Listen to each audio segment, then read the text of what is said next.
बिहार विधानसभा चुनाव 2025 के मद्देनजर राष्ट्रीय जनता दल ने जमीनी स्तर पर अपनी सक्रियता बढ़ा दी है। इसी क्रम में 8 अगस्त 2025 को सुजापुर पंचायत के बलवा चौक पर पार्टी के वरिष्ठ नेता डॉक्टर एनुल हक के नेतृत्व में एक भव्य जनसभा का आयोजन किया गया। इस अवसर पर डॉक्टर हक ने ग्रामीणों से सीधे संवाद करते हुए उनकी समस्याओं को सुना और राजद की नीतियों, विकास योजनाओं तथा भविष्य की प्राथमिकताओं से उन्हें अवगत कराया।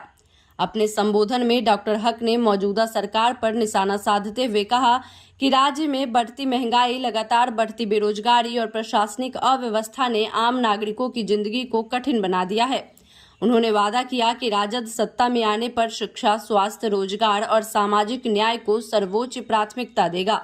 उन्होंने खास तौर पर बरारी क्षेत्र की आधारभूत समस्याओं जैसी टूटी फूटी सड़कों, खराब शिक्षा व्यवस्था और स्वास्थ्य सेवाओं की कमी के त्वरित समाधान का आश्वासन भी दिया। सभा में मौजूद युवाओं से डॉक्टर हक ने अपील की कि वे भावनाओं के बजाय विकास के आधार पर मतदान करें और एक जागरूक मतदाता की भूमिका निभाएं। कार्यक्रम में बड़ी संख्या में स्थानीय नागरिकों और राजद कार्यकर्ताओं की मौजूदगी ने यह स्पष्ट कर दिया कि बरारी में राजद का जन समर्थन लगातार मजबूत हो रहा है। डॉक्टर हक ने अंत में कहा कि जनता का विश्वास उनकी सबसे बड़ी प्रेरणा है और अगर सेवा का अवसर मिला तो बरारी को विकास और बदलाव की नई दिशा देंगे। मैं मानने के लिए तैयार रहूंगा, लेकिन ये करना पड़ेगा। दो ही आपके पास चारा है, या तो सबको रोड पे खड़ा होकर आवाज करनी होगी जो हम लोग को टिकट दीजिए, नहीं तो आपके साथ नहीं है। ये बात आपको खड़ा होकर बोलना पड़ेगा टिकट के लिए, या नहीं तो चुपचाप आपको वोट करना पड़ेगा। और टिकट मिलने से भी जैसे यहाँ से बोले हैं जो ठीक और उसका परिणाम पॉजिटिव आएगा। अगर आज आपका लीडर होता है जो भी समस्या, तो वो जो कानून लाया तो उसको आपको मानना पड़ता ना।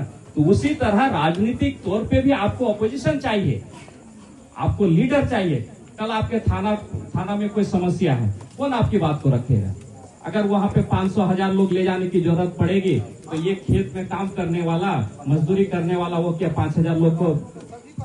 जबकि हमारी आबादी बरारी में कम नहीं है। अगर मुसलमानों की आबादी देखी जाए तो हम लोग 1,20,000 के करीब में है। ये कम बड़ी आबादी नहीं है। ऐसे में हमको टिकट तो यहाँ पर हर हाल में मिलना चाहिए। अगर टिकट नहीं मिलता है तो क्या करना चाहिए, सोचने का विचार है।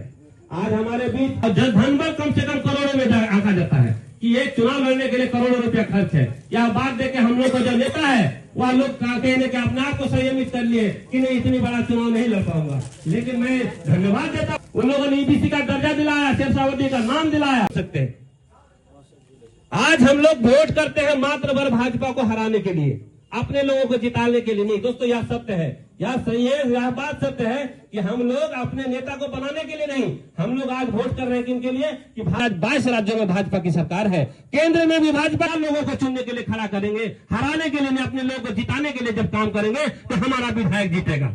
और जब तक हम हराने के चक्कर में रहेंगे हम नहीं जीत सकते हैं। अगर जीत सकते हैं तो बोलिए, 20 साल का उम्र, 20 साल का अवधि गुजर गया, इन 20 साल के दौरान हम लोग हराने की बात करते हुए हम लोग नहीं जीत पाए। दिखा सकते हैं। इसीलिए आने वाले चुनाव में हमें अपने कम्युनिटी को देखते हुए हमारे समाज में, हमारे शेषावती में जो बेस्ट होंगे उसे चुनना है, ताकि कोई लीडरशिप बन के नहीं आ रहे थे कि हमारे बात को, बरारी की बात को ले जाकर के सदन में उठा सके। दे अथवा नहीं दे, जीताकर उसको सदन में भेजना है ताकि हम सबकी रहनुमा बन सके। सलाम।